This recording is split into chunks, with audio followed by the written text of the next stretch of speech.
On this week's episode of the Six Nations Rewind, three Celtic fans laugh their heads off at England for an hour. And then, once we finish doing that, the one from Ireland explains why he's so deliriously happy, understandably so. The one from Scotland explains why he's moderately satisfied, he supposes.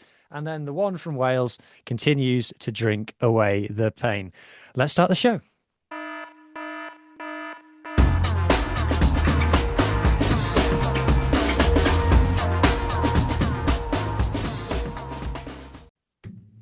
I am joined this week by Irish Adam and Scottish Ethan. Good evening, gents. Good evening. The Good evening. Celtic conspiracy is very much back. Now, quickly, a point of order. We are, when the Six Nations is not on a URC podcast, and there was a URC game this weekend. So, what did we all make of Lions versus Sharks?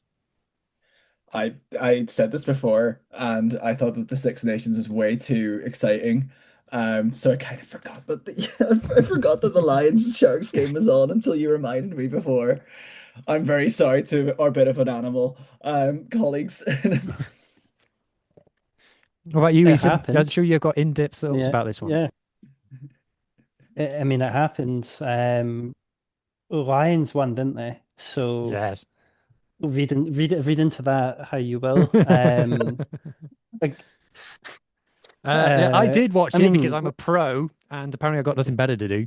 And I thought that the Sharks generally looked okay in attack, but the Lions got their offload game going. And in the end, it was a bit of a hiding, wasn't it? So maybe if they jumped the gun, jumped the gun appointing JP Peterson, who knows? But we'll talk about that more with Mohammed when he's back on for the URC show. Anyway, let's get to it.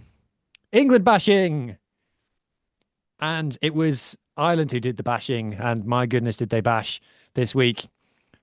42-21 away from home. Was that a record, Adam? Yeah, most points scored at Twickenham against England for Ireland since records began, and I take great pride in that. Since records began. Come on, I gotta. Okay, before we get into the stats, before we get into the lineups, before we get into anything else, you are obviously not just Irish Adam, you are Belfast Adam. So Yes. talk me through your delirium at Uh, watching Big Stu and Rob Balakoon absolutely I terrorize it the was Twickenham Massive. It was absolutely incredible. I don't think there was one man that like shut up the crowd more than Stuart McCluskey running after Marcus Smith in the 75th minute. That's the best Like thing I've ever seen on a rugby field.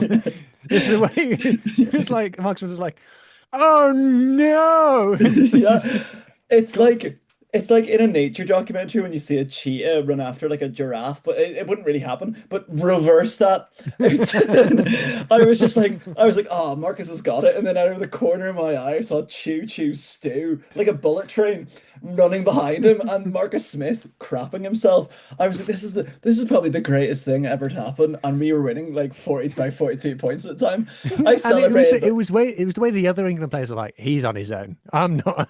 yeah. yeah, Like, oh, Marcus Smith, he's gonna do like he didn't. Another thing that I noticed that he didn't do was try and sidestep his way out of it.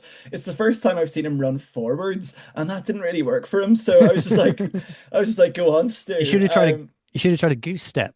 You should have done Yeah, that. just a wee like that. But Stuart yeah, McCusker would have hit him even harder out of Phil. yeah. But Balakoon as well. He was playing like a man possessed. 11 Yes, tackles, four dominant tackles. most of Um, anyone. And yeah, most of it, like, which is just incredible. Like every time that they were on the line, Balogun was there to like absolutely tear whoever was running at him. I think he got a couple of good shots in it, Henry Pollock as well.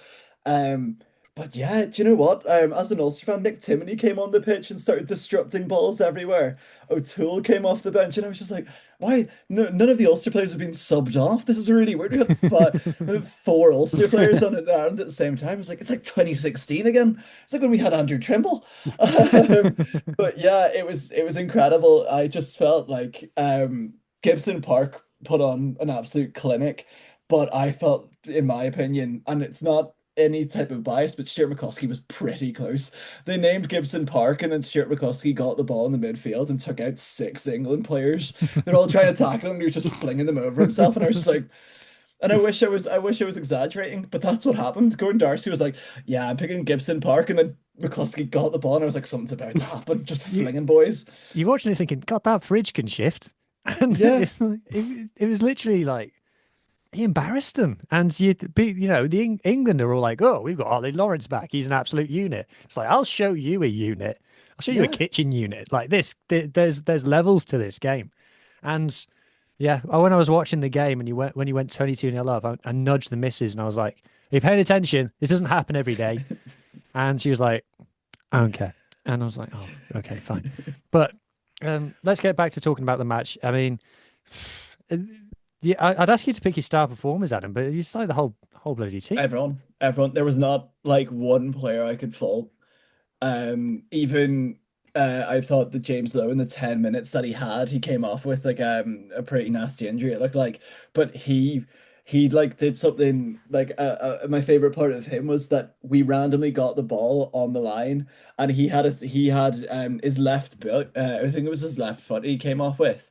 But he decided to try and lather the ball with his right foot, which he never really does, and he shanks it, but it still works. And I was I just saw like, that at the time. yeah. When he did that, I was like, that doesn't look like a normal James Lowe kick. And then the commentator was like, he's absolutely fucked, lads. I'm like, oh right, okay. Yeah, do you know what? It's like it was one of those moments where there was not one person that I could fault in that team at all. Everyone put in a shift, everyone put in a performance. The I felt at the very start like I was during the week, I was a bit scared of how we used the bench, but I felt like England's use of the bench really helped our bench. We didn't have a second row on the bench. We went down with Jack Conan. Jack Conan was away with an illness. We brought in Cian Prendergast, so we had no second row cover. We didn't have any second row cover anyway. But I'm at one point, Steve Bothwick decided to change his loose head at the 31st minute, and it wasn't for injury reasons. And I was just like, we have well and truly rattled someone. I'm pretty It's sure when he we, took Freddie Stewart off for me, I was like, okay. He's just like, you can tell he's thinking, I bet you any money this exact phrase went through his head. What would Razzie do? yeah. That's 100% what happened. And do you know what? It was one of those performances like um I've been very critical of Ireland in general. I feel like from November, the France game, like we expect more. We want more because we need to be that greedy top four team now. We're always the underdogs. But we sort of came in and England tried to play the underdogs, and Ireland were like, for the first time, I think since I've known that we have went in as technical underdogs, and we just stamped that out completely by putting points on them. Gibson Park with that opportunistic tap and go try was superb to start as well. Like it was a 20 minutes of relative stalemate. And then once we started scoring, the floodgates happened, and there was a part where Joe McCarthy was running up the pitch and no one was catching him, but the referee called it back, Yeah, and it was quite but sad. he was like, it was Joe McCarthy and Jamie George having a race. And I was like, this is fun but weird. Yeah, I was like, this is what the lions were made for. Like I should see this on a beach in like not in a professional game. But another one that's happened was Piardi got injured and Oh, yeah. Yeah. he spoke to both captains and went, this is an unbelievable quote from Piardi, and he doesn't really beat the allegations of trying to make it about him. He went, my body has finished.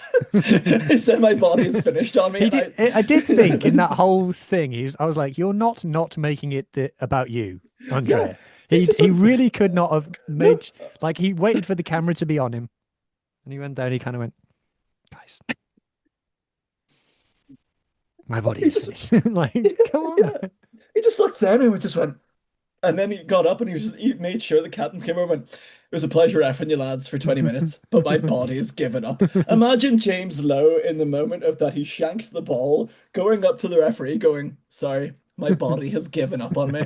Like it was incredible. The way that the ref came on as well. Like I've only seen it a few times happen in games. I haven't seen it's not a regular occurrence, but I thought the referee picked up the game pretty well after. Like my head would be I gone. can't think of Do you it. know what I I mean? can't. You kind of forgot about it, which is a good thing when it comes to Yeah. refereeing. There was like a questionable clear out by Furlong in one of the rucks. But after that, I thought that he had a pretty good game. I don't think any side would have been relatively angry, bar, as I said, the Furlong hit. But after that, I think everyone played a stellar performance. Lockman's best game in an Ireland jersey, James Ryan's best game in a long time in an Ireland jersey, in my opinion. McCarthy, Van de Fleer looked like he was back to his world player of the year type of level, the way he was hitting people and the way he was moving about the pitch. Doris was like I there wasn't, as you said, there wasn't a player that I can pick out to say that they have had an average game. Tommy O'Brien took coming off the bench in two hands, and we Mm. saw a wing partnership of Balogun and Tommy O'Brien. Yeah, popping up on the same wings. And do you know what? It worked so well. It was for Tommy O'Brien's try when Balogun just went up the middle and just a wee pass to him, and it just Yeah. worked. Like I think from an Ireland standpoint, there is still things that we can work on. The scrum is an issue. The scrum is Yes. an issue.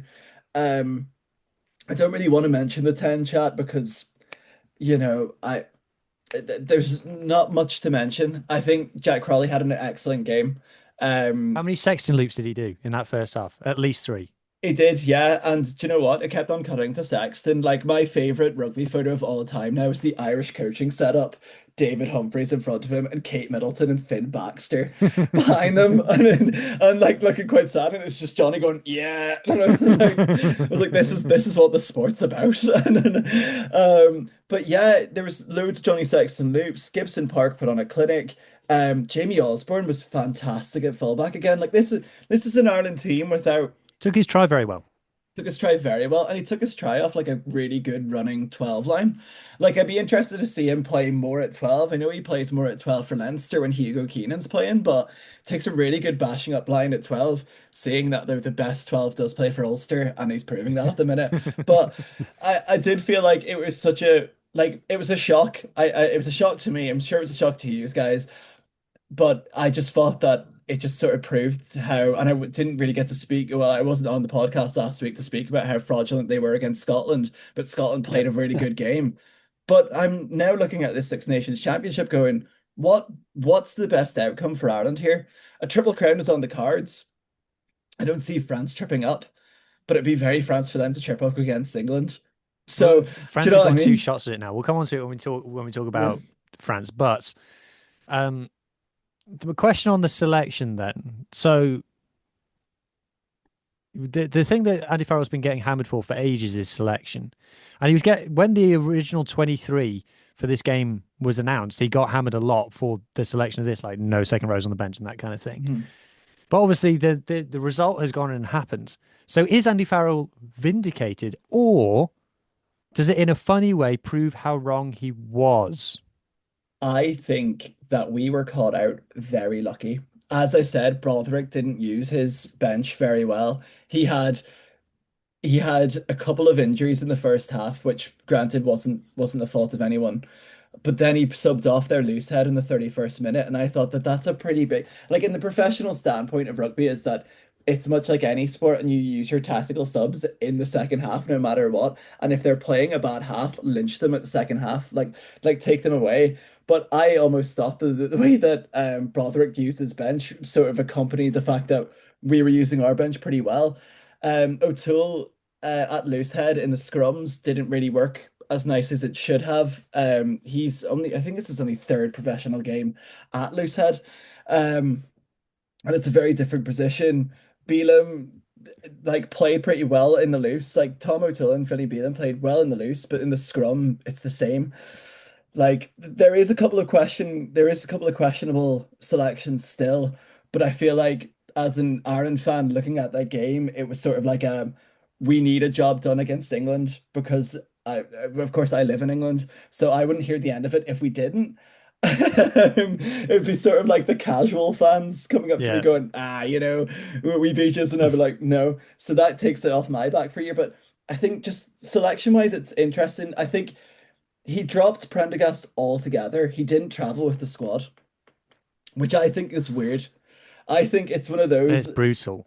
it's really brutal. And for a player that's 22 years of age, it's not going to do him any good in confidence. Like it could ignite a But like fire in like him, you but said, like we don't want to talk about the 10 debate, but now it's yeah, just like there's I think there's a kind of no healthy winners middle. here now. No, there is. And I think Frawley getting selected. It was very nice of Frawley to get a nice day out, I thought. It was he absolutely like it was a very nice day out for him. Like I feel like he's not gonna exactly light the world up at 10 for Connacht, and that's gonna be my bold prediction for next season.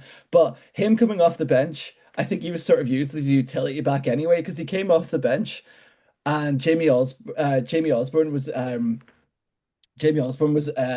on a sin bin, and I was like, where is Foley playing? Because Crawley's still on the pitch. And I was sort of figuring out. So I think he came on for Gary Ringrose, but He Ringrose as did. well. Yeah, Ringrose, he's looked like he played really well defensively, but I think in attack I don't know what's up with him. I think he's carrying some form of an injury. But as I said, like it's sort of like it's breathing space for Andy Farrell now. And I think using the players like Stuart McCloskey or Rob Balakoon, it's sort of opening up everyone else's eyes to like, this is the rotation that we wanted. It's okay to rotate when they're really good and they prove it for their province. So yeah, as I said, I'm really like I want a triple crown out of the Six Nations. I think that's the best option. And if you told me at the very start of the Six Nations, a triple crown was on the line, I'd have taken it with both hands. I was saying Mm. that we were going to be third, but this almost feels like a vindication for those players like James Ryan, who stuck around the squad, who I have criticized in the past. But it's one of those where I'm like, yeah, fair enough. I'd hold my hands up and I'd say that sometimes I would say things that I think were right, and in this type of game I was proved wrong. But in the grand scheme of things, it's how we kick on from that now. It's how we go into the next couple of games looking at where can we move players? Can we give this player a rest? How can we use these players? When's Prendergast going to show up again? Because I would, it's how we can use these players now effectively and Wales still next. have that. Well, yeah, like I would start Nathan Doak and Jack Crawley just to give that little bit more of rotation. Craig Casey has came off the bench in 10 minutes and he did his job, but he struggled against Italy in parts. Give Nathan Doak a chance. Give it a Give smash somebody face. like that. But yeah, give that chance. But I do feel there was a couple of funny moments. James Ryan touching Henry Pollock's face, checking him for a pulse check. There was also a moment when Henry Pollock got yellow carded, and it just cut to him going, "What me?" And it's one of those like I feel like he's going to be a very, very good player. However, it's those type of reality checks that these players need to kick on to be a really good player. I I felt didn't get like, the selection from yeah, Borthwick. We'll talk about that in a bit. yeah, but it's one Um, of those. yeah, Ethan, you've sat very politely whilst we've talked about this. What's your thoughts on this match?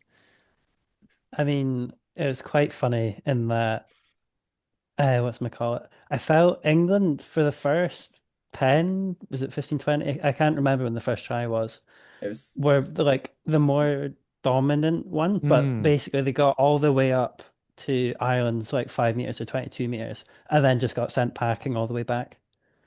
And then once Ireland started scoring, that just broke the gates. And that just shattered England's confidence again for a second week in a row, which is very funny. exactly, Uh, exactly. but I think it's a hard one because looking at where England is, because I think their whole 12, obviously, it was 12 games in a row that they won, yeah. Yep. And it was just on their 13th that it ended. Which is still impressive, but I thought it was built on like shaky foundations. That sure one of those was, or one or two of those was like the Argentina B team. But once, you know, they can't just like rely on that laurels of, yeah, we've won 12 in a row and presume it's going to go smoothly. I agree with you. I think that if we are to talk about the actual rugby, then I agree. I think that the England started the game on top, and there were a couple of moments where Ireland's were kind of yeah. by the skin of their teeth a little bit. I think there was an intercept. I think there was a drop ball. But I noticed straight away the way that England were playing, they were like starting attacks on the halfway and going through the phases. And I was Mhm. like, this isn't Borthwick ball. This isn't how they've been playing. And Alex Mitchell, okay, he came off on 20, 25 minutes, whatever it was. He only did one box kick in that time.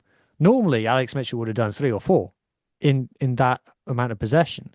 And when I'm seeing England go to 7, 8, 9 phases, I'm like, this this isn't working. And so you could say like the way that they ended up not scoring, if that makes sense, was like scrappy, and maybe you could argue that Ireland got lucky. But the more phases you go through in modern rugby, the chances of you losing the ball approaches one. You know, exponent. It will get there. So it's kind of they were doing it themselves, and I was like, why are you playing like this? I don't understand. And it completely exploded in their faces. Their defense was non-existent, embarrassing, and like George Ford, like if you're not asking him to kick the leather off it 20 times a game, what's he? He's not the right player. He's not the one for that situation. And I saw someone on social post when they took Stewart off and put Smith at fullback. Someone posted, well, that just means they now can't put Smith at fly half. And I've criticized Marcus Smith a lot, but clearly George Ford was the wrong tool for the job in this situation. Yeah. And now it just means that England's 2 losses from 3 in the Six Nations. And someone said as well, like if you actually look back over the last 6 or 7 years, England have mostly been rubbish in the Six Nations. They won in 2020. I think they were runner-up last year. But other than that, they've had like 2 5th places, 2 4th places. Yeah. Um, I think that was Tom English, wasn't it? yeah. So Yeah. they've mostly not been good. And like for England in the Six Nations, in the Six Nations era, 26 incarnations now, 2 Grand Slams. That is generational embarrassment. That is like institutional fraudulence. That is how can that record be a thing?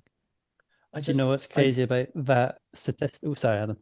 no, Ethan, go for it. Oh, it was because I think Tom English was comparing us with England there, and I can't remember which way around it was, but there's only a 2 game differences in the amount of wins between them, and that obviously England's had Grand Slams and like their positions being like first, second, third, fourth, fifth in all those different years. It's just crazy in that how Townsend's getting a lot of smoke blowing up his arse at the moment in terms of his job security. But when you look at England's success rate, is actually quite similar in terms of game winning, but in terms of how they've actually performed overall is drastically different. Yeah, I think the confidence that comes from England, and I think the confidence that we almost had for England was manufactured in a way that we're like, look at all these really good players that they do have, and it's almost like a mismanaged, like Hugh, you mentioned defense, like it was somebody after the game was like, oh yeah, it looks like they didn't know each other. Like there was no communication in that defense. Their whole tactics of their attack was almost trying to neutralize the threat coming from our back three, because our back three can get relatively quick off the mark, or you would have James Lowe's boot and it will just fly back at you. But they were trying to play to strengths that they didn't necessarily have, and I found that quite like their lineout wasn't great. Their lineout wasn't great. Their scrums were okay, but after that, it was relatively like one-dimensional. It was One just like there dimensional was is definitely the word. yeah, there was like no sort of answers to, and it was almost like I used the example of McCarthy making the break. McCarthy making the break, and you had what Jamie George was the only one running after him. You had Marcus Smith making the break, and you had no one running a backup line. You had no one running a backup line. If there was a backup player, McCluskey would have tackled and Smith could have offloaded. Like there was like loads of the different things that could have, should have happened, but they just looked flat, and it just didn't look like anything was working. And it made Twickenham sound more like the Aviva because the crowd were flat and they weren't getting into anything. It was more the Irish crowd that you heard than anything else. Well, if you look at, the you talk about the talent and stuff, and I'm like, well, if Freeman's not playing at centre, why do you need to pick Fraser Dingwall? What's Yeah. he offering? I'm not saying that he's a dreadful player, but is he really the best 12? And if you look at the Prem's obviously gone down to 10 teams.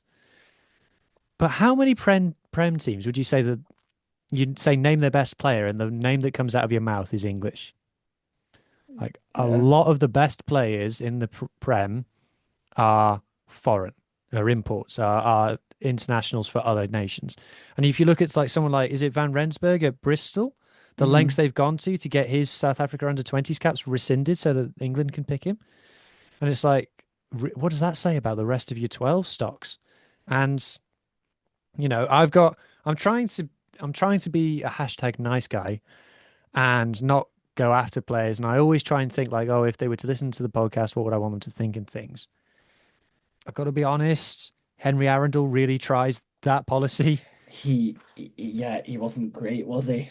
There I'm was watching him and I'm like, oh, you're not doing much good here, mate.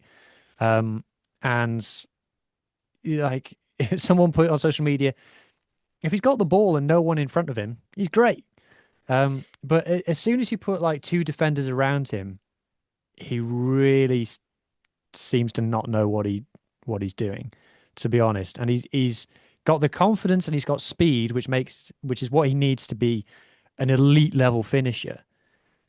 But like I know scenarios other than that, I'm like, mate, come on, the international rugby now. Yeah, he doesn't have like I would say that the likes of Balogun and O'Brien and even Lowe would have that sort of X factor to their game where they can have the ball at any part of the pitch and they can make something out of it.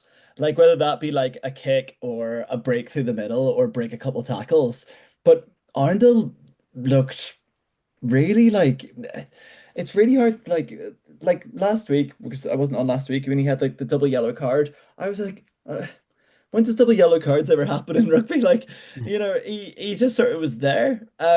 He also got me -1 in my fantasy, so Yeah, I did, but he didn't really, as you said, he didn't have that sort of X factor clinical edge that the likes of, well, I'm thinking back to like when England used to have like Chris Ashton, for example, when he sort of got the ball and something could have I happened. hated Chris Ashton at the time, but I've looked back at some of his records lately, and I'm like, oh, bloke Yeah, could score a like. try. And also he's like an all right pundit, which I absolutely hate as well because I'm Yeah, like, he is. He's do you know what I decent mean? on Like he seems comms, like a isn't yeah. he? It was like I was like I'm supposed to not like you, but but but when you look at those players like that for England, um, Arndal has been compared to like he's one of these really good players. And then he went to Racing, did nothing from what I No could one know. succeeds at racing. Yeah, well, that's true. Zebo did okay. But but yeah, it was like he did nothing really at Racing. He's at what Bristol now. He just is one of No, those Bath, players. not Oh, Bath. Bath, Yeah. Bath. Yes, sorry, I apologize. But he's at Bath now, but he's in like a quite a big like superstar heavy team. He's got Finn Russell there to open him up, things like that. But as we said, like George Ford didn't really open up any part of that attack. And as we sort of said, like his kicking game is there to be used, and England didn't kick it a lot. James Lowe's right boot got more action than George Ford's, and James Lowe never uses his right boot. So it's an interesting one. It is Yeah, I thought. interesting Oh, sorry. indeed. Now, I think we've done laughing at England enough, so we should move on. But before we do, need to get the thing loaded so I can do the spiel. If you're enjoying what you are listening or watching so far, which if you're English, I should imagine you're not, but you were warned in the title. If you're here, it's your fault. So, uh, enjoy if you are enjoying it, and then subscribe to the Global Game Line on YouTube. This is a global rugby platform with specialist shows on everything that you can think of. Mostly, terms and conditions apply. There is an Irish show where there will be more laughter and more merriment later this week, hosted by Adam, who's with us now. There will be a French podcast that's hosted by me that will be out on Tuesday night. There's a women's rugby podcast that will be back when the Women's Six Nations starts. That will be here in full force. I'm very much looking forward to it. Scrum of the Earth is on this channel. There is a South African special podcast for when the South African teams are playing again. I'm much looking forward to it. And there's even an American show sometimes as well, which is all jolly exciting if you ask me. So subscribe, comment, share, all the things. Much appreciated. And next, we're going to talk about Wales versus Scotland. All right, Ethan, as is tradition, the winner gets to talk first. Wales versus Scotland, a win for Scotland. Yeah. Never in doubt. Um, very, very much in doubt from until about the 70th odd minute. Um, I think it's one of those ones that I'm not really fussed about the closeness of the scoreline with how Wales played, because Wales were, as soon as the game started, you could tell Wales were going for it. That when you compare how they played against England and France, they were much more physical. They were ready. They were all fired up. Um, and I think Scotland did miss quite a few opportunities. So, for example, the I can't remember who it's passing it to, but effectively in like the 5 meters, Josh Adams intercepted the ball, and that which would have probably been a try for.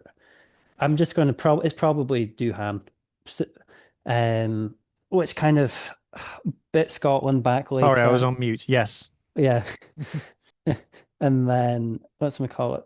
The yellow card period, Scotland didn't handle that well because I'm pretty sure, yeah, it is the game I'm thinking of that I felt like the first try ultimately came from really poor defending from Scotland. Like, not at the end, but the setup to it in like the midfield. That I think, am I thinking of the right thing? It came from a line out that went awry. Wales picked it up and then just ran it for most of it, and then eventually scored. I might be conflating a million different things at once. I think we had an attack and then Yeah. we got a penalty and we tapped in goad. Mm. Yeah, and I think because like Wales handled that yellow card, they scored in that yellow card period, which was quite damaging for Scotland. Um, yeah, and then I think Hugh Jones's knock on after a Duhan break also kind of summarizes how a lot of that game went, which is quite poor from Hugh Jones. He didn't have his best game. And then I'm trying to remember all the different points. For a summary, it was pretty much Wales went mental for most of it, and Scotland eventually clawed it back with some insane tries, like the Finn Russell restart try Yeah. was Um, a bit from a I'm Wales kind point of view. of I'm kind of not that mad about that one because, and the reason I say that is I think that Scotland should have converted some of the other chances that they had. Like Yeah. Hugh Jones shot one cold. Hugh Jones, I agree, didn't have a very good game. I think that there was a chip he did in the second half that just Thomas Williams caught on the full. And I was like, what were Mm. you trying there? Um, and I think that I've watched the game back, obviously from a Welsh point of view, because I've got to talk about it on multiple pods. And um, watching it back the second time, Finn Russell was fantastic, and it's one of those like you don't talk about it, and it's very much because it's Finn Russell. People don't talk about it anymore, and Mm. I feel like there are still a lot of people who are like, "Oh, Finn Russell isn't all that. He's all hype. He's it's all that. No, he's amazing. He Yeah. is very, very, very, very good." And watching it back is like he created 5 line breaks, I think, in the game, 4 or 5 Mm. line breaks, and I think in the review he can be quite short with some of his teammates of like you've not converted this chance that you should have converted, Mm. and so that's why I'm less mad about the quick restart one Yeah. because um I think it kind of redressed some of the kind of underperformance that Scotland had in previous Yeah. attacks. So I was like, it's kind of fair, really. There's, the way it's happened is funny, but the score line is like makes sense. Yeah. Uh, I think I was going to say, I think one thing that always I remember, I think it was, yeah, when we played South Africa in the World Cup, I think it was Manny Lebok who was playing, that Scotland presumed he was kicking for a line out. And so they all just started walking backwards, but he tapped in goal and they mm, scored from that. And it's just one of those things like, oh, you should watch where, well, yeah. some, and yeah, I think Tandy's not going to be happy with that. No, he certainly won't. I mean, it was the best performance from Wales under Steve Tandy by a long way. Yeah. And so you can kind of be happy about that. Again, a bit like Ireland, you're kind of trying not to make it all about the 10 debate, Mm. but yeah, the 10 changed and the performance got a lot better. but sort of similar to kind of Ireland actually is like has the coach stumbled on the right selection by accident? You know, was this like planned, or is it just kind of like, for example, with Plumtree going off early? There was a lot of people asking in the build-up, Tame Plumtree and Alex Mann as your flankers, how is that balance going to work? But because Plumtree went off so early, we never kind of had to tackle that problem. And Botham came on, and we know that Botham and Mann works because they play together at Cardiff. So it was like, oh well, yeah, of course this worked. Just while I'm here in the back row, Aaron Wainwright is incredible. He's the best number 8 in the tournament. What a player. All his stats are phenomenal. And it's not just stats as well. If you watch him with the eye test as well, you're like, this guy is mustard. Um, Eddie James as well, I think, is getting to it. He's still not there on defense. And Wales's centres in defence is still a problem. However, on attack, he's getting much more of the ball. He actually has the most post-contact meters per carry of any player in the Six Nations, Eddie James. So I'm very happy about that. And if you watch on tight attacks, they were actually using him as an extra forward on pick and goes and stuff. So that was, and he's getting the post-contact meters in those situations, which is really impressive. Reece Carey justified the hype. This is kind of like the Reece Carey that everyone's had in their mind for years is the one that we are finally getting. Dewey Lake, best performance of the Six Nations by a long way as well. Ben Carter, that jersey is yours, mate. You know, the other guy who was wearing it before, forget about him. Daft Jenkins is an absolute hero. I love him. And Ben Carter should be along next to him. I don't understand why people were so against Ben Carter. I think he was always the best option for that jersey. Yeah, so in a funny way, Wales's pack, I think, was probably the best thing about the game. 100% line out. Yep. Scrums went all right. The penalties started going against them towards the end. But a good performance.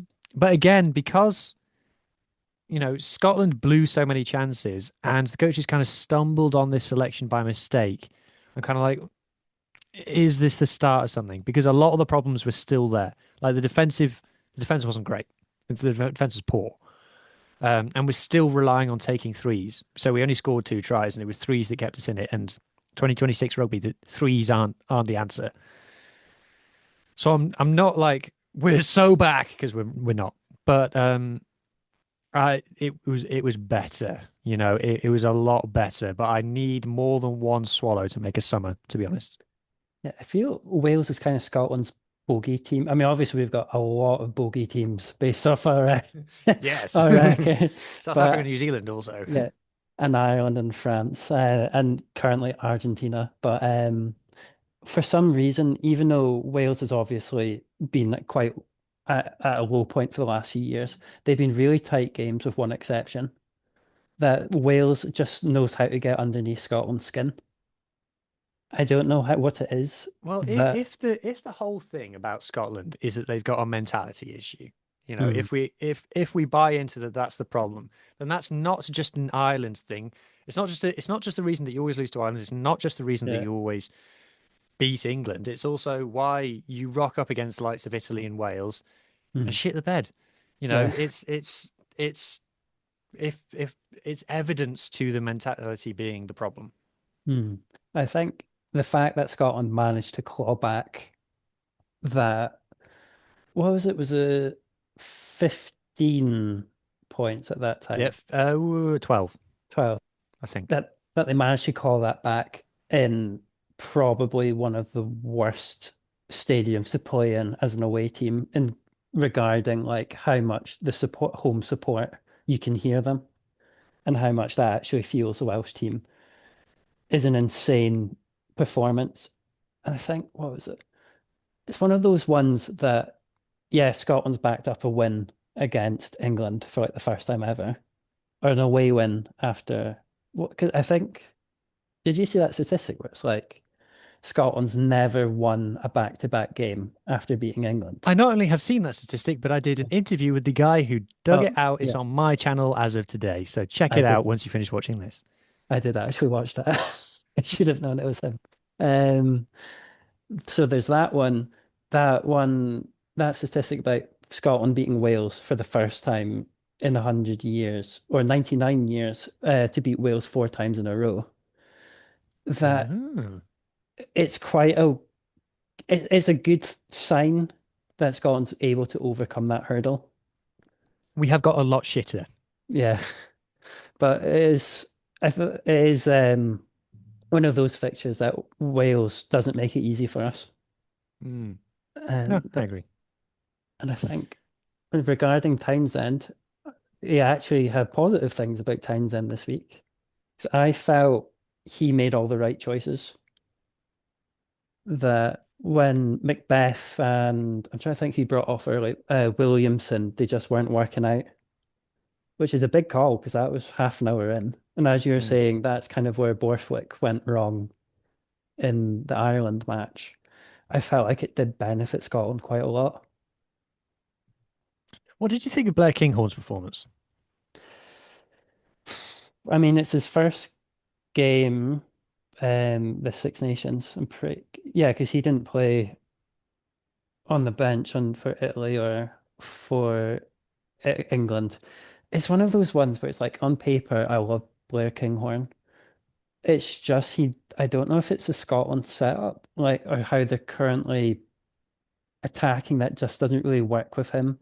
Like there was one occasion in that game where he got the ball and was running it back, but he should have offloaded it or done something with it. Because he just got caught, and I think they turned them over. And it was kind of like, oh, well, what was the point in that? Um, I mean, obviously there might have been behind the scenes drama last week with him posting a photo of him flying off to Spain, not Spain, France before the Scotland team sheet was announced. Well, yeah, I suppose so. But then, he at the end of the day, they did release him, and he did play Yeah, for Toulouse. So people are going to find out eventually. yeah.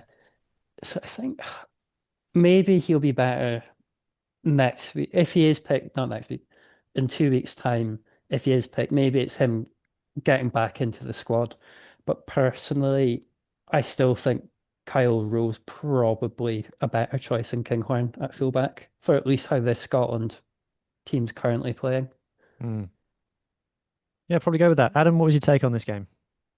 I thought it was a really interesting game to watch, to be fair, because the fire in Wales, you saw like how Wales were performing and how everyone backed it. They had like for Wales, it seemed interesting because this was almost like we knew all the troubles with the WRU, but at the very start they had like the lights off, fire, and like they built it up to be like this is what we need from you guys for a Six Nations game. And it really did work.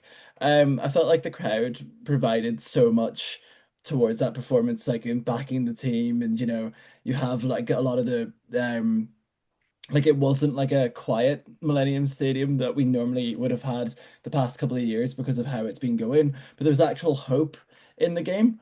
I felt like for Wales's sake that they sort of lost it towards the last 70 minutes, and I think that might be due to like conditioning. Like they sort of like lost the head a bit, and then they were leaking a lot of penalties, and then that's when you have the likes of like that kickoff that sort of went askew, but went right into it was Darcy Graham, wasn't it? It's Darcy Graham's hands, and I've never seen a ball bounce more perfectly for a winger ever. Mm. But I did think for Scotland's sake as well, it's also a credit to those guys. Like it's both positives for both teams. I can see where Wales are going. Like like you can actually see like direction and the players fighting for their spots. But for Scotland to come back from behind, as Ethan said, like their first time going back to back wins after beating England, there's direction there too. And Scotland are also looking now at a triple crown. So like there's like loads of stories there in place, and Wales are now looking at the likes of that Italy game to possibly get a win as well. Like, there is a sign that there's a win coming in the Six Nations, but that's the start of a positive steps, and I'm sure he would probably say that it looks more positive than last week or the week before that. Like this game in itself was a good 65-ish minute performance. It's gotten better. The thing that's kind of on my mind is last year, Gatland went and we got Shearer in, and we gave Ireland a hell of a game. Mhm. And then we went up to Scotland, and like you said, Ethan, Scotland's had the job done quite early, but then we caused Scotland a lot of problems. And then we came home and we played England and we got the record points put on us. So, maybe it's just me being miserable, but I'm like, I need I need to see it over more than one game. I'm not ready to Mhm. get giddy yet. We're not back yet. So, it's very plausible that we could go away to Dublin, where we historically had some shocking results over the years, even when we were good. And yeah, I could see us picking up a hiding. And then we've got Italy in the last game, Italy at home in the last game. To be honest, I'd say to the boys, it's all about Italy in 2 weeks, lads. You know, just start doing prep on that now. What happens against Ireland happens. It's not our fight. Our fight is against Italy in 2 weeks. Yeah, 100%. I do agree with that because I do think that there's aspect to think that Wales could probably go in with the same sense that they caused a lot of issues for us last year as well. Like, I don't think there's a perfect Six Nations team, bar probably France. Because I did think, well, we're going to get onto it in a bit, but there isn't a perfect, team.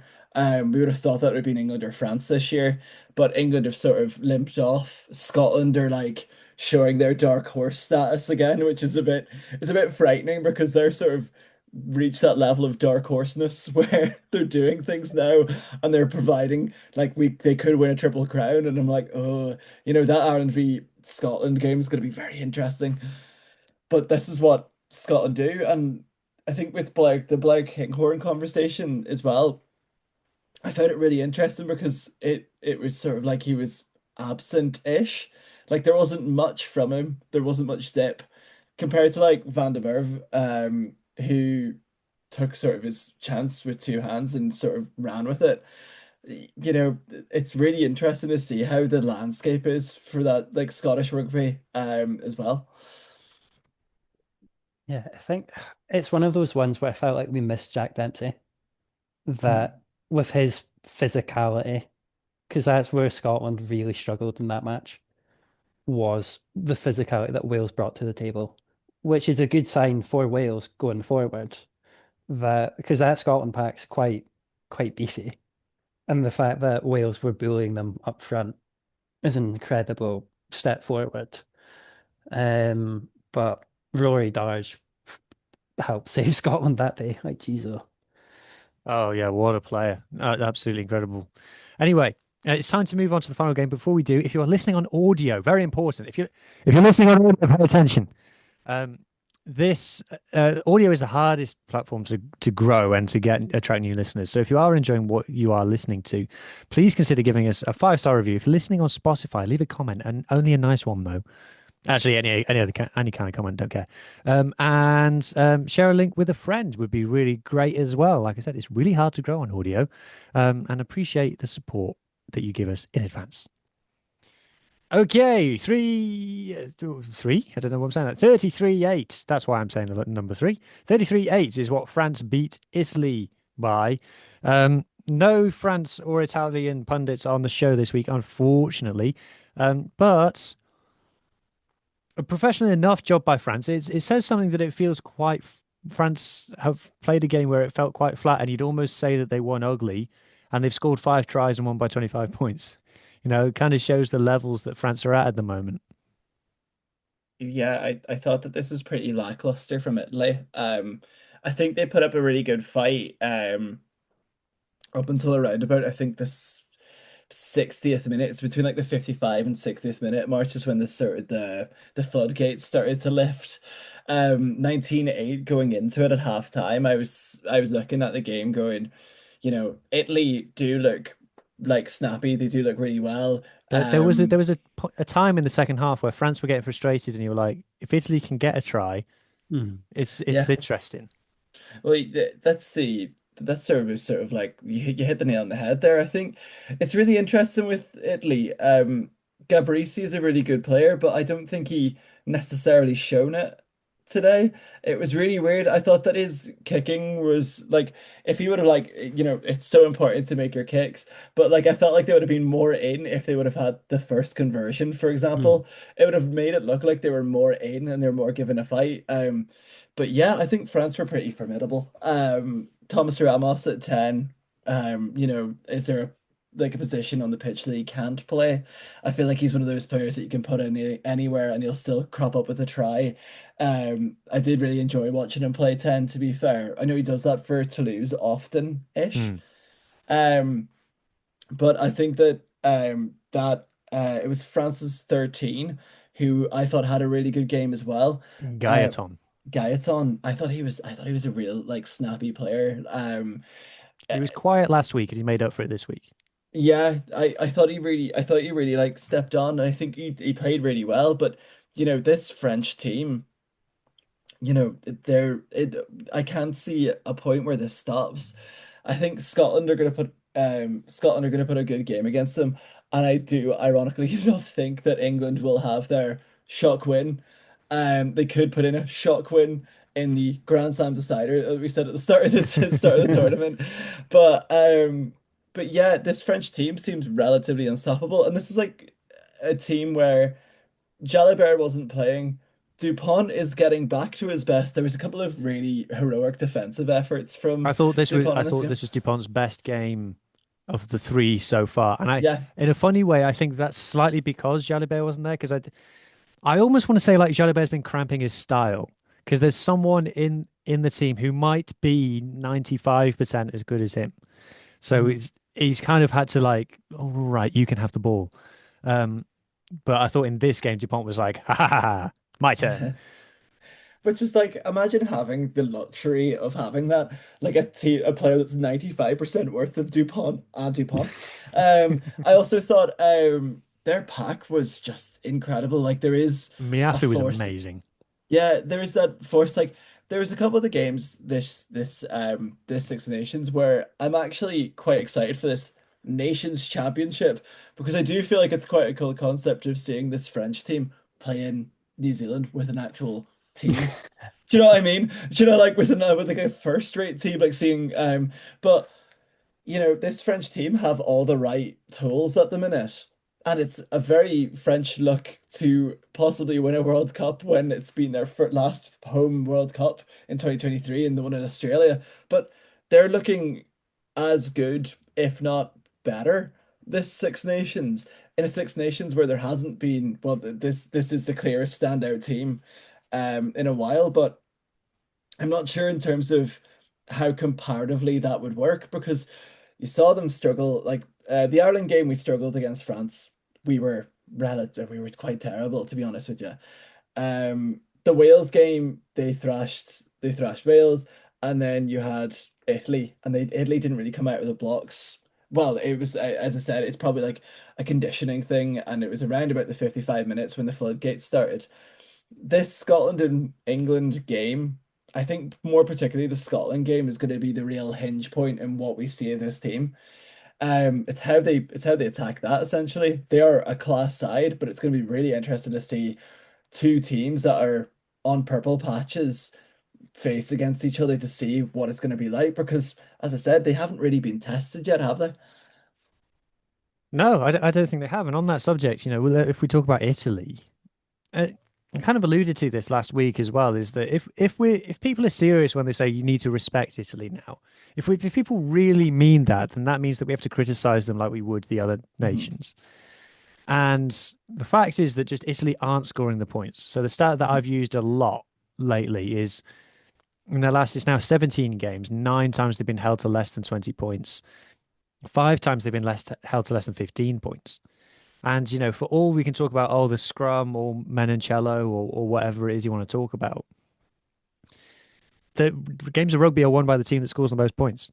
And Italy are not going to start winning games back to back unless they can start hitting that 25 points reliably. And they're just not. And they haven't been really under Casada able to do that reliably. I mean, they lost to Samoa one time.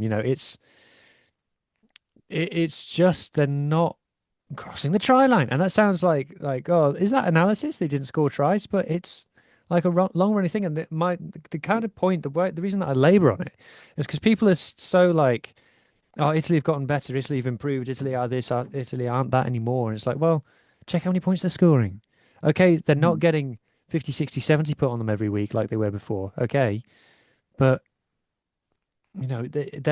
they're respectable, but not challenging. And 8 points, they were nilled in the second half. And if you look at the try that they did score, it was from France dicking about basically behind their own try line is where the try came from. So I do think that it's like the most fundamental issue. Like we're not Yeah. scoring any points. It was something that the commentators mentioned in the first half was that I think it was around the 25th minute, and they were like, Italy have made four entries into the French 22 and scored nothing. And then they scored that sort of dopey, it was a dopey try. Like Hmm, it wasn't like Caparazzo, it was a great awareness from him, but it wasn't anything to be like, that's going to be on a highlight package. Do you know what I mean? Like, it's exactly. the attacking flair. Like, Menoncello was really, really good at bashing up the players, like bashing it up, bashing it up, bashing it up. But when you see other centers, I'm going to use him again, but Stuart McCluskey being aware of everything else that's around him, that's the type of player that Menoncello needs to be, almost. He's a really good player, but he doesn't have any backup of any of his wings. Um, I think Monty Iwani, I think this is his I don't think he's had a great tournament. I don't think Lewis No. Liner has had a great tournament either. Liner had that sort of the yellow card, which I thought was an interesting one because I thought that would have been him wrapping around the tackle when he sort of slapped it down. Then Andrew Brace sort of was like, "Oh, is it going to be a penalty try?" And I was like, "Of course not." There was a prop covering Louis B. Belbury, and it was just like, and then the commentator was like, "Yeah, but would a prop actually catch up to him?" And it was like, "Well, you never know." Yeah, like the Um, referees tend to be like, look, I'm not taking that into account, even though we all know that is getting nowhere near Louis Bilbray. Well, I would love it if the referee's got like a stat pad up and it was like speed 55, speed like a game of Top Trumps almost to be like, here we go, lads. But imagine that. But it was one of those where I thought I thought they were going to do more. I was sort of disappointed watching the game. I was enjoying watching it attacking French rugby, but then again, I was just like, But France's tries were kind of, and I mean this in a good way, so bullshit as well. yeah, Like there was a time, especially in the first 20 minutes, that every time France made a mistake, like whenever Tomo Ramos makes a mistake, he almost like shrugs with the ball still in play. He's like, well, that's what I meant to do. And like, is it? yeah. And he goes, I, well, we've just scored. And you go, okay, all right then. And like, but France's tries were just like, whenever France made a mistake, Italy weren't punishing them at all. But whenever Italy made a mistake, it was try time.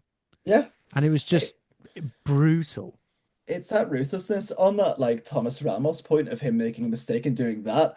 I once walked past the French team bus in Dublin 2 years ago, and Dupont walked past me, but Thomas Ramos bumped into me, and he sort of did the exact same thing of I was just like, it's Thomas Ramos. But anyway, it was that what we talk about Italy so highly because we want them to do well, and of course it's a URC podcast.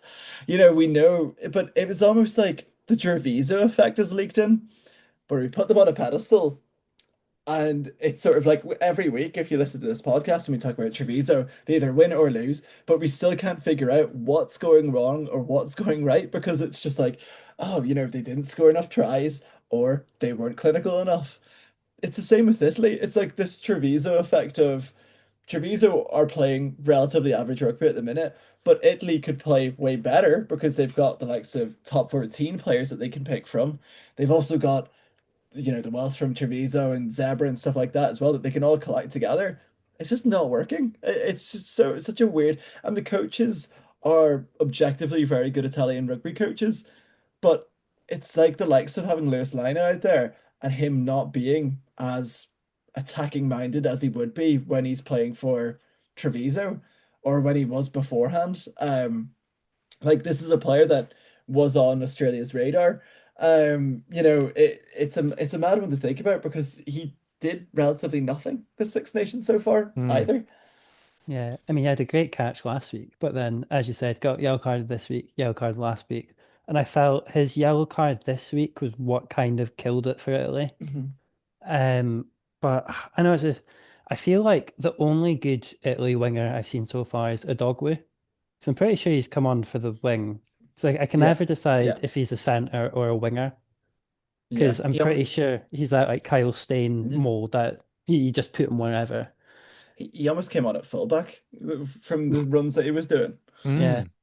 Yeah. And it's just because I think Ioane's been a great servant for Italian rugby, but I don't know if he just needs to start being phased out and put somebody else in. I don't know. My opinion is that I don't think they should pick Capuozzo at fullback. I don't think that Capuozzo is a fullback. Because if I use the Toulouse thing, Ange Capuozzo is the fourth best fullback at Toulouse, but he's the best winger at Toulouse. So I'd like pick him on the wing. That's his best position by a long way. And you saw like when Louis Bilberet scored his try against him, Capuozzo kind of quit. As soon as he saw it was Louis Bilberet, he was like, oh, and then just stopped running. And it was try time. And like, okay, maybe he would have lost anyway. And I'm not saying that he would have been in a foot race, but he kind of just was like, oh, not interested. Or not interested is the wrong word, but like He wasn't going to he's waste not his got the fight energy in almost. defense. Mm. Yeah, yeah. Yeah. L- He didn't have that Stuart McCluskey grit about him. Mm. Yeah. So yeah, so I think well look, from France's point of view now, they just need to win one of their last two games and they're champions. And I think that they're probably favourites to win both. If you look at their points difference, it's like 78 better than anybody else after three It's games. it's Um, ridiculous. to your point, Ethan, with the yellow card kind of changing the game, France got a 22 entry from a penalty. I went to the Hmm. mall, and the Italians gave away a penalty in the mall defense, and Brace held his arm out, and I was like, okay, France, if you're that team, you Mhm. score now with a free play against 14 man Italy, and they scored like straight away. I was like, oh, there you go. You know, this is the good team, and Yeah. yeah, so I just think that even like began this with, even a slightly dull France is still levels more sharp than any other team in the Yeah. competition. Hmm. I think it's one of that one particularly hurt because that was the bonus point.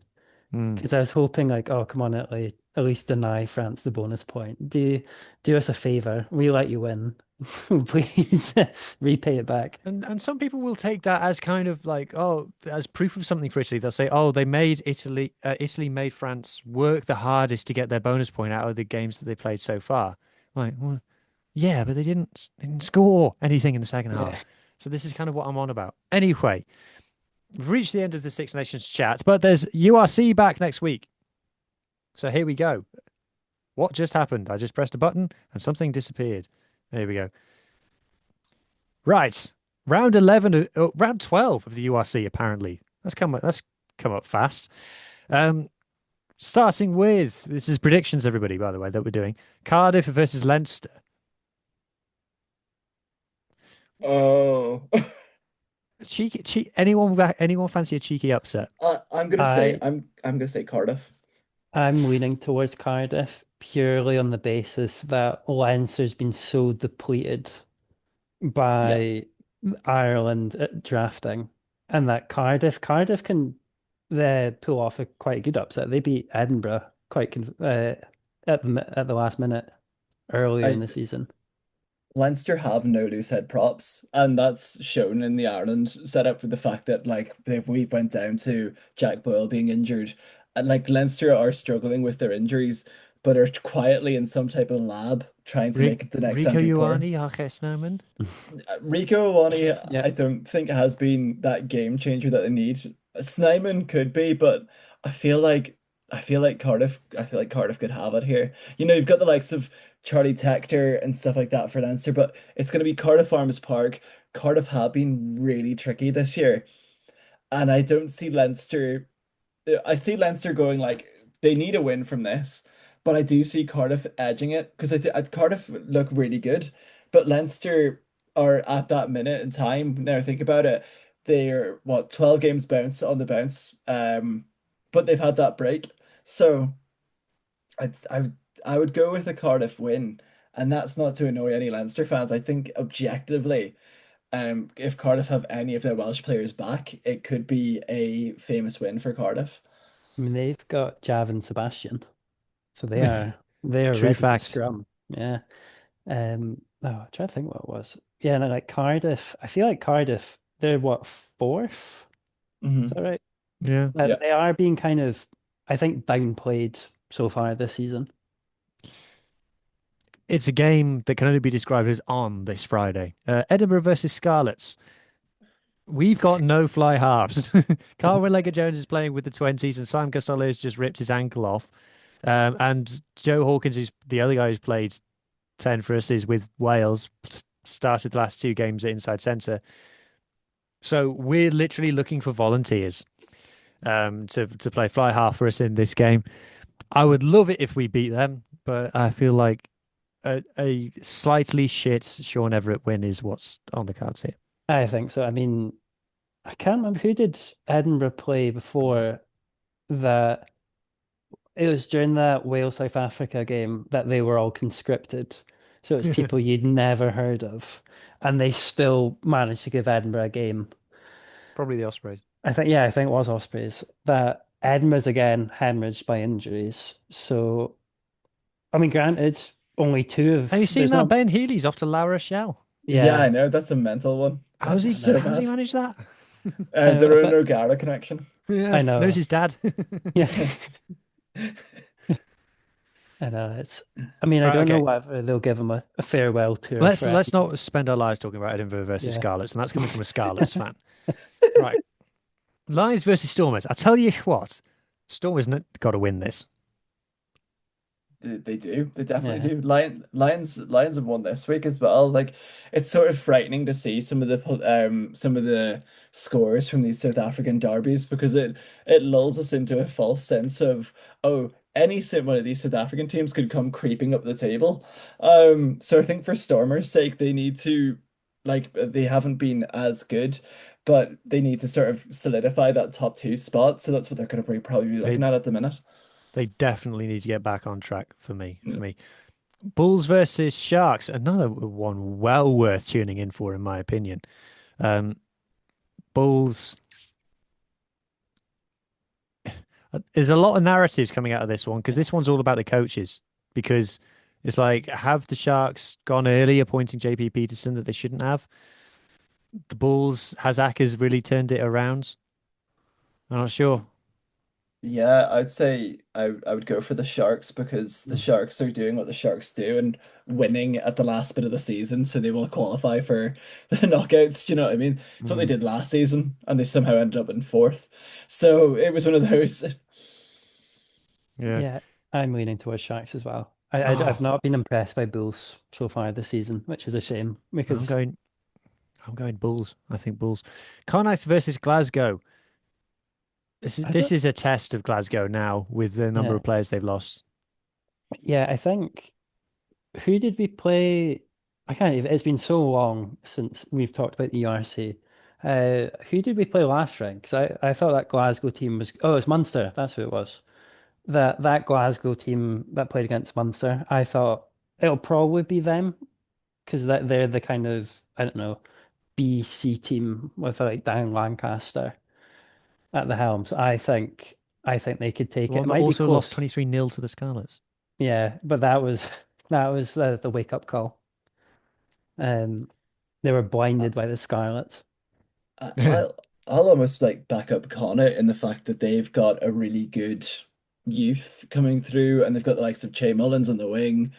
They are relatively unaffected by the Ireland squad. You know, the likes of Beelam and Aki and even Mac Hansen never normally play in these games anyway due to the Six Nations. So This is not I part of Aki's ban. yes, is this is part of Aki's ban. So it's one of those that it's Connacht, it's Galway, 3 p.m. Like it's like, can you do it in a cold, rainy night in Stoke?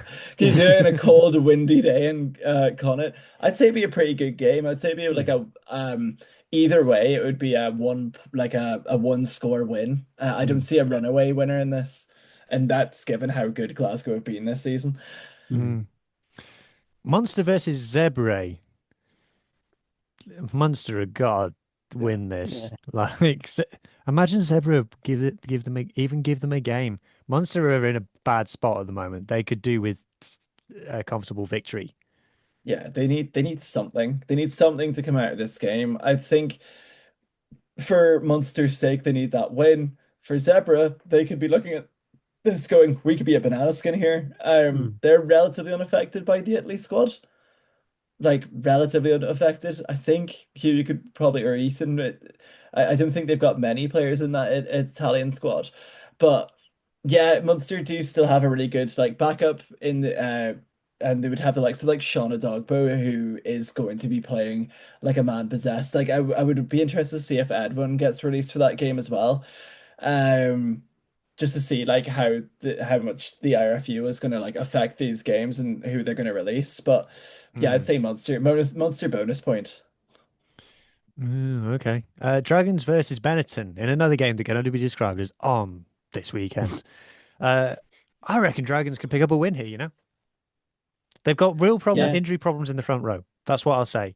And they're missing Ben Carter, but they still, I would say a lot of Dragons fans are probably quite aggrieved by the number of players they got away with Wales in terms of they think they should have more.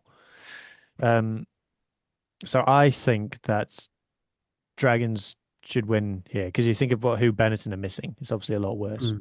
So Yeah. that's why I'm going on that one. And then Ospreys versus Ulster. Adam, how you feeling? How many times you've lost in I Wales twice already this season? We have it's became a bit of a bogey place to go again, but I do feel like we're gonna have a couple of our Irish players back.